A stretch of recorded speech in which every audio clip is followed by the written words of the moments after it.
Bonjour et bienvenue à tous. Je suis Madame Catherine.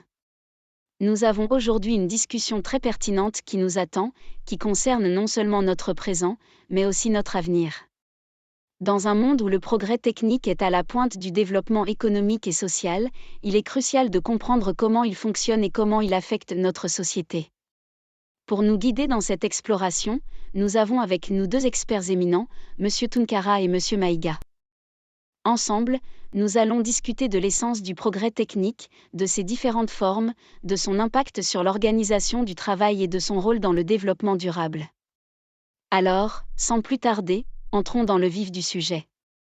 Bonjour à tous et bienvenue à notre émission sur les avancées technologiques et leur impact sur l'organisation du travail. Aujourd'hui, nous avons avec nous deux experts distingués dans le domaine, M. Tunkara et M. Maïga. Bonjour messieurs. Bonjour, Madame Catherine, et merci de nous avoir invités. Bonjour, je suis ravi d'être ici. Pour commencer, Monsieur Tunkara, pouvez-vous nous expliquer brièvement ce qu'est le progrès technique ? Bien sûr. Le progrès technique englobe toutes les innovations et améliorations qui touchent les outils, machines, méthodes et procédés de travail. Cela conduit souvent à une augmentation de la productivité et une évolution des compétences nécessaires. Très intéressant. Et vous, Monsieur Maïga, pouvez-vous nous donner des exemples de types de progrès techniques ? Oui, volontiers. Il existe principalement 4 formes de progrès technique. Le progrès incrémental, qui comprend des améliorations mineures, comme les mises à jour logicielles. Ensuite, le progrès de rupture, qui révolutionne la manière dont nous faisons les choses, comme l'iPhone en 2007. Il y a aussi le progrès technique axé sur les processus de production, par exemple l'automatisation dans l'industrie automobile.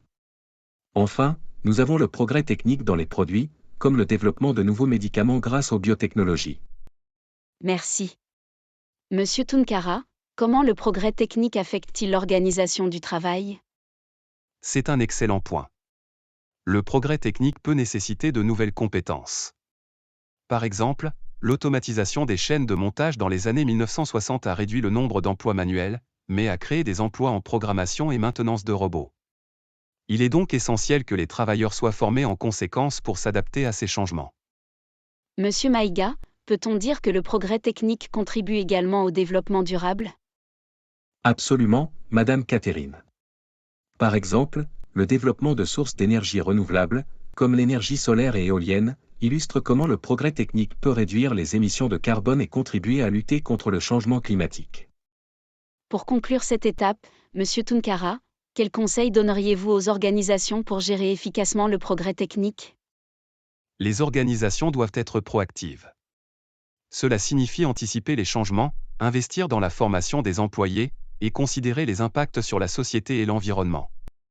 S'adapter au progrès technique n'est pas seulement une question d'efficacité, mais aussi de responsabilité sociale. Continuons notre conversation avec une nouvelle dimension. Monsieur Maïga, pouvez-vous nous éclairer sur l'influence positive du progrès technique sur le pouvoir d'achat et les conditions de vie ? Bien sûr, Madame Catherine. Le progrès technique joue un rôle significatif dans l'amélioration du pouvoir d'achat et des conditions de vie. Pour commencer, l'efficacité accrue dans la production de biens due au progrès technique permet souvent de réduire les coûts. Cela peut se traduire par des prix plus bas pour le consommateur. Par exemple, pensez à la baisse des coûts des ordinateurs et des smartphones au fil des ans, rendant ces technologies accessibles à un plus grand nombre de personnes. Exactement, et cela ne s'arrête pas là. Le progrès technique a également conduit à l'amélioration de la qualité de nombreux produits, ce qui se traduit par une meilleure valeur pour le consommateur. De plus, les innovations dans le domaine médical ont entraîné de meilleurs soins de santé, ce qui contribue directement à améliorer la qualité de vie. Cela semble très prometteur. Y a-t-il des exemples spécifiques que vous aimeriez partager, Monsieur Tunkara ? Bien sûr. Prenons l'exemple des véhicules électriques. Les avancées technologiques ont rendu les véhicules électriques plus abordables et plus efficaces. Non seulement cela a un impact positif sur l'environnement, mais cela permet également aux consommateurs d'économiser de l'argent qu'ils auraient dépensé en carburant. Un autre exemple concerne le commerce en ligne. Les progrès de la technologie Internet ont rendu le shopping en ligne plus accessible et pratique. Cela permet aux consommateurs d'économiser du temps et de l'argent, et offre également plus de choix. C'est fascinant de voir comment le progrès technique peut avoir un effet multiplicateur sur différents aspects de notre vie quotidienne. Monsieur Maïga, un dernier mot à cette étape de nos échanges? Oui, je tiens à souligner que si le progrès technique a des effets positifs indéniables, il est important de rester vigilant et de s'assurer que les avantages sont partagés de manière équitable dans la société. Les politiques publiques, l'éducation et la formation jouent un rôle clé à cet égard. Merci Monsieur Tunkara et Monsieur Maïga. Cela donne matière à réflexion sur la manière dont le progrès technique peut servir de levier pour améliorer nos vies, tout en soulignant l'importance de l'engagement et de la responsabilité. Après avoir parlé des influences positives du progrès technique, il est aussi important de considérer les freins et obstacles qui peuvent se présenter. Monsieur Tunkara, pouvez-vous nous éclairer sur ce sujet? Bien sûr, Madame Catherine. Un des freins majeurs au progrès technique est le manque de financement. Pour innover, les entreprises et les chercheurs ont besoin de ressources, et sans un soutien financier suffisant, le développement de nouvelles technologies peut être entravé. Je voudrais ajouter que la résistance au changement est aussi un obstacle considérable. Les employés, et parfois même la direction, peuvent être réticents à adopter de nouvelles technologies par peur de l'inconnu ou de perdre leur emploi. Cette résistance peut ralentir l'intégration de nouvelles solutions. C'est vrai. Monsieur Maïga, y a-t-il des barrières réglementaires qui peuvent également faire obstacle? Absolument. Dans certains cas, les régulations et les lois peuvent ne pas être adaptées aux nouvelles technologies. Cela peut créer un environnement incertain pour les innovateurs et décourager les investissements. Par exemple, dans le domaine de la voiture autonome, il y a eu des retards dans les déploiements à grande échelle en partie à cause des questions de réglementation et de responsabilité. Et qu'en est-il des aspects éthiques et sociétaux, Monsieur Tunkara? Les questions éthiques et sociétales sont essentielles.